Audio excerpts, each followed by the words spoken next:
Good evening and welcome to the News Roundup for Friday, January 20. I am Abigail Smythe. Among the stories in this evening's newscast, popular disc jock DJ Kentucky arrested and charged with rape. Body of woman found with head bashed in St. James. Mastermind behind abduction, rape and robbery spree apologizes to women who gave evidence against him. At least 5 staff members sent on leave pending completion of probe into alleged fraud at Knox Community College. JCF receive equipment to boost traffic enforcement system.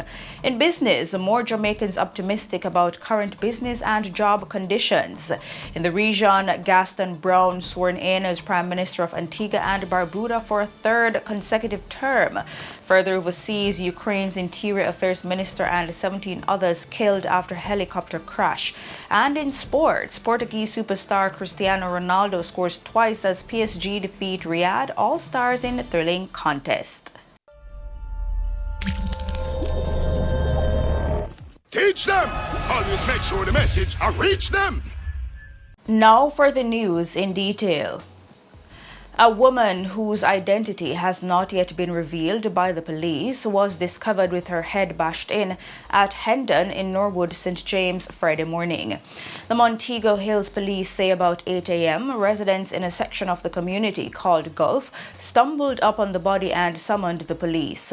On their arrival, the woman was discovered lying on the ground in a pool of blood. The scene was processed and the body removed to the morgue for post-mortem examination. A total of 7 persons have been murdered in the parish of St. James since the start of the year. Amid mounting pressure on the Financial Services Commission over its oversight of the scandal-hit Stocks and Securities Limited, SSL, its executive director, Everton McFarlane, has resigned effective the end of this month. That's according to Minister of Finance, Dr. Nigel Clark. SSL has been in meltdown after news broke last week about the U.S. multi-million-dollar fraud at the investment firm. The fraud has so far affected more than 40 people, including legendary sprint king Usain Bolt. According to Bolt, he lost nearly $13 million, which had been his self-designed pension. However, a former client relationship manager at SSL, Jean Ann Panton, has given a sworn statement admitting how she stole millions of dollars from several clients. According to Dr. Clark, the Bank of Jamaica's Chief Prudential Officer, Karen Burrell, will be seconded to the FSC to act as its executive director. The police are investigating whether an interpersonal family conflict over property may have resulted in the killing of a man who has residences in Jamaica and the United Kingdom. According to police reports, about 12:20 Thursday morning, 48-year-old Michael Brown was in an unfinished section of a house in Miketown in Mandeville when a gunman entered and opened fire, hitting him. He was taken to hospital where he was pronounced dead. Community sources say Brown was involved in a bitter family feud over several properties which were left behind by his recently deceased mother. Reports are that the feud escalated on Wednesday between Brown and a relative when a heated argument took place. A gunman accosted Brown shortly after and killed him. Police have opened an investigation and are collecting statements concerning the murder. The investigators are reportedly probing whether Brown was killed due to the family feud over property. Popular disc jockey DJ Kentucky was arrested and charged by the St. James Police on Thursday. He has been charged with rape. DJ Kentucky, whose given name is Sean Stewart, was charged in connection with an incident in which he is alleged to have raped a 12-year-old Anchovy High School student on August 18 last year. The police say the student asked Stewart to assist her in buying a birthday gift for her mother, and he told her to accompany him to his house for the money. Upon reaching his home, it is alleged that Stewart held the child and forcefully had sex with her, after which he dropped her off at a location in Montego Bay. The child told her parents about the incident and a report was made to the police. A search was subsequently launched for the disc jockey, who works locally and overseas. Stewart turned himself over to the Freeport police in the company of his attorney on Thursday and was questioned and subsequently charged. The mastermind behind an abduction, rape, and robbery spree in February 2021, Everton Bennett, who was sentenced to 21 years behind bars last week, has apologized to the 4 women who gave evidence against him. According to a social inquiry report, Bennett told the probation officer who interviewed him that he is sorry for his actions against the women and that he knew they will be experiencing shame and fear. Those actions saw Bennett, who was the main aggressor in the company of 2 other men between February 3 and 15, 2021, carrying out the attacks on the women. His 2 accomplices are yet to be caught. As part of a plea agreement, Bennett admitted his guilt in the gun court to a 17-count indictment brought by the Crown, led by prosecutor Houdin Williams, charging him with multiple counts of rape, forcible abduction, robbery with aggravation, and illegal possession of firearm. Last Thursday, Supreme Court Judge Justice Judith Pusey sentenced Bennett to a cumulative 94 years. For 3 counts of illegal possession of firearm, Bennett was sentenced to 17 years at hard labor. For the 5 counts of robbery with aggravation, he was sentenced to 9 years at hard labor, while for the 5 counts of forcible abduction, he was sentenced to 11 years at hard labor. He was also sentenced to 17 years, 1 month, and 10 days for 1 count of rape, 19 years on another count of rape, and 21 years on another 2 counts of rape. The judge, however, ordered that the sentences run concurrently, which means that Bennett will serve the longest of all the prison terms, 21 years. It was also ordered that Bennett would spend a minimum 15 years in prison before becoming eligible for parole. In the allegations outlined by the prosecution, Bennett rented a 2012 gray Toyota Axia motorcar on February 3, 2021, initially for 3 days, and then extended the arrangement on 4 other occasions up to February 15. Over the period, he robbed and raped 4 women, including a student. The police believe that Bennett and the other 2 men, who they are yet to collar, had violated more than just the 4 women over the period. A police source says there were many other reports, but some complainants withdrew due to fear. The National Health Fund, NHF, approved subsidy payments of $6.41 billion for more than 4.3 million claims made in the 2021-2022 fiscal year. 5 conditions accounted for 78% of the total NHF card subsidy payments made over the period. These are diabetes, which represented 30% of the total subsidy, followed by hypertension, 24%, high cholesterol, 11.3%, prostate cancer 7%, and glaucoma 6%. Prostate cancer accounted for the highest average subsidy per claim of $24,282.89, followed by lupus $17,301.02, and breast cancer $12,263.56. For the 2021-2022 fiscal year, the total enrollment on the individual benefits program grew by 42%, ending the year with 720,272 enrollees on the NHF card program and with approximately 350,000 active beneficiaries. Minister of Health and Wellness Dr. Christopher Tufton, in noting the figures, charged the NHF to take a greater advocacy role in encouraging persons to take personal responsibility for their health. He says while the agency continues to help Jamaicans access much-needed medication, the costs keep rising and individual responsibility could prevent a lot of the illnesses that require the agency's intervention. Dr. Tufton says the NHF's role, quote, can't be just about care, it has to be about prevention, end quote. The NHF's expanded support will improve access to health care for the 350,000 active beneficiaries of the NHF card and the more than 21,000 beneficiaries of the Jamaica Drug for the Elderly program, JADEP. 8 conditions on the NHF card will see increases in subsidies and new drugs will be added, including JADEP benefits. The prostate-specific antigen test will be made available for all male beneficiaries 40 years and older. The rollout of the new benefits will be done on a phased basis over the next 4 months, as the implementation will require the addition of new partners while working with existing partners to finalize the updates and additions. Once finalized, the implementation schedule will be shared with all stakeholders. A cabinet submission is being drafted to amend legislation to transition the Child Protection and Family Services Agency, CPFSA, from an executive agency to an entity with a board of directors that can provide stronger oversight. Education and Youth Minister Favour Williams says the agency is now guided by an advisory board that can only provide non-binding advice to the management. The announcement from the Youth Minister comes a week after a report by the Office of the Children's Advocate, OCA, accused CPFSA head Rosalie Gage-Gray of a gross breach of care for engaging American Carl Rabonsky through the agency tasked with caring for and protecting children. The Children's Advocate's 93-page report outlined findings of the controversial partnership between the CPFSA and Embracing Orphans, whose leader Rabonsky was flagged in the U.S. over inappropriate sexual contact with a child. Following the tabling of the OCA report, Youth Minister Favour Williams had urged Gage-Gray to step aside while the Public Services Commission probes her leadership of the agency.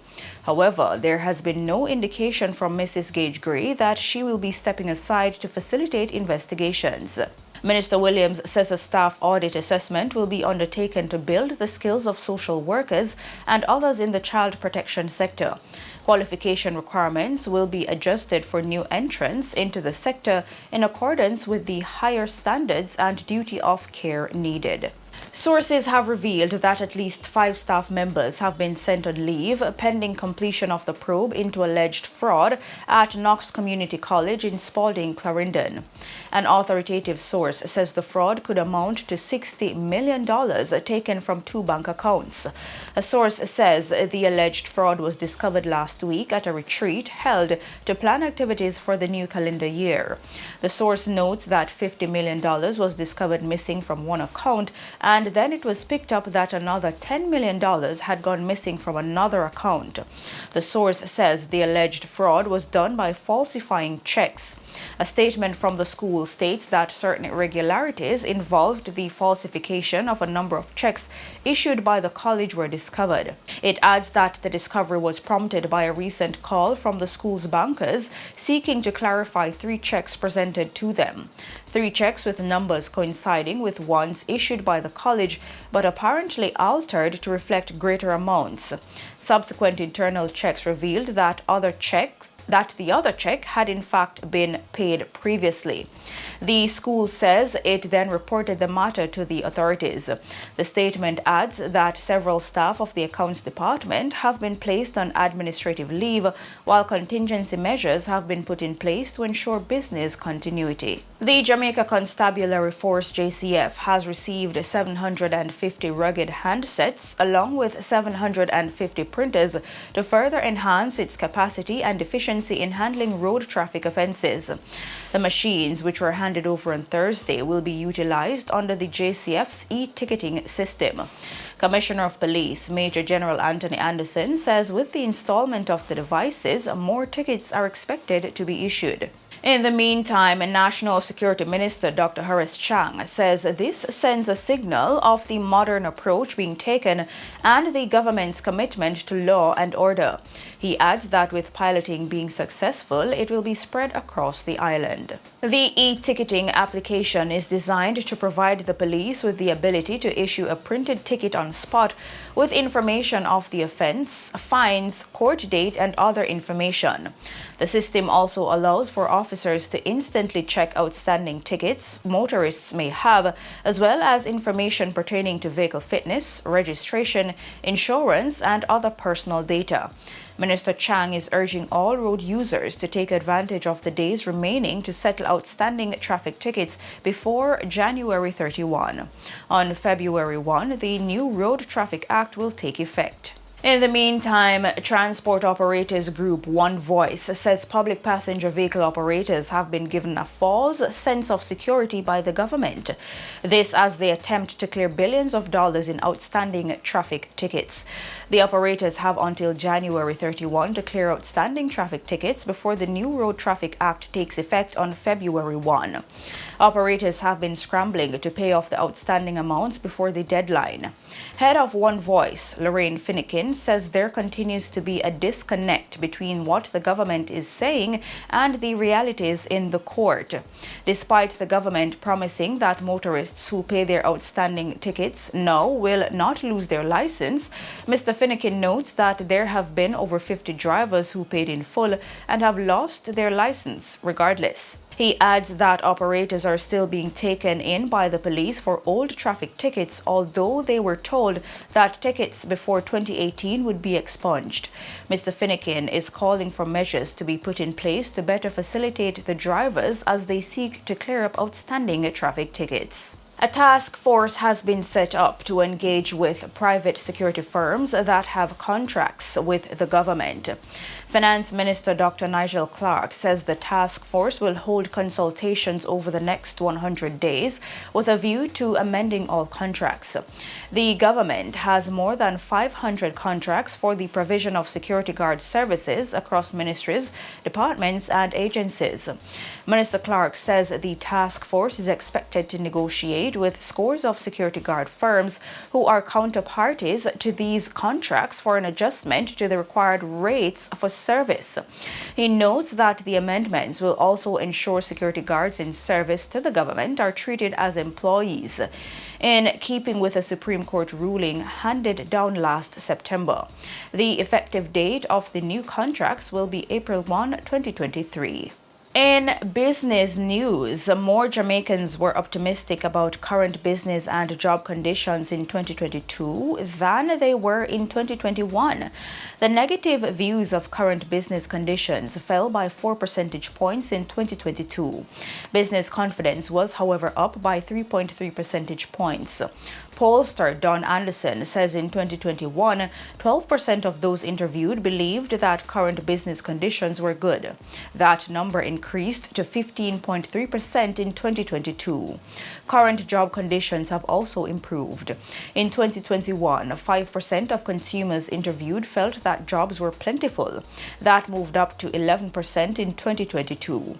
Additionally, 60% of people interviewed in 2021 felt that jobs were in short supply, but that fell to 46% in 2022. In the region, Gaston Brown was sworn in on Thursday as Prime Minister of Antigua and Barbuda for an unprecedented third consecutive term.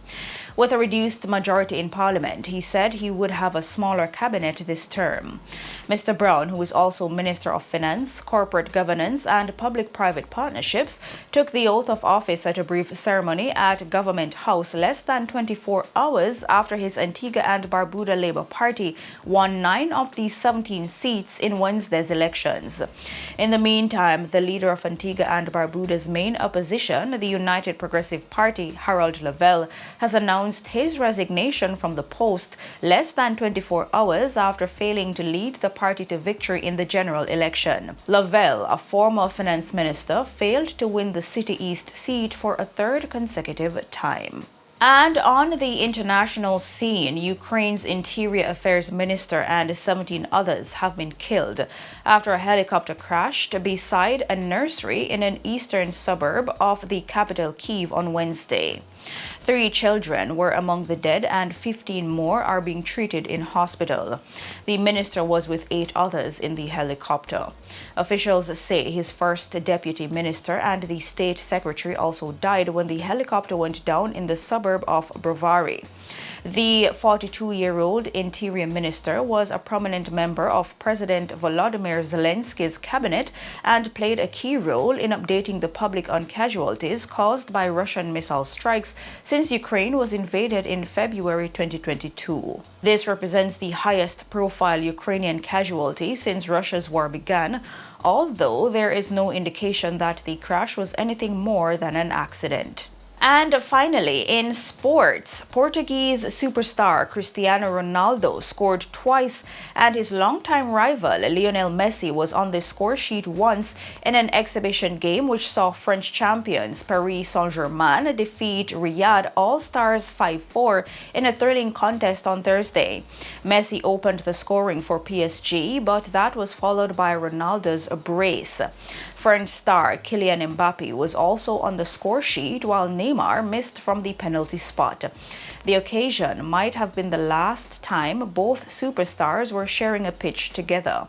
It was Ronaldo's first game since signing for Al Nassr to play in the Saudi Premier League, while Messi was playing his second game since leading Argentina to the World Cup in Qatar. And that's it for your news roundup for today and for this week. I am Abigail Smythe. Have a great weekend and see you next time.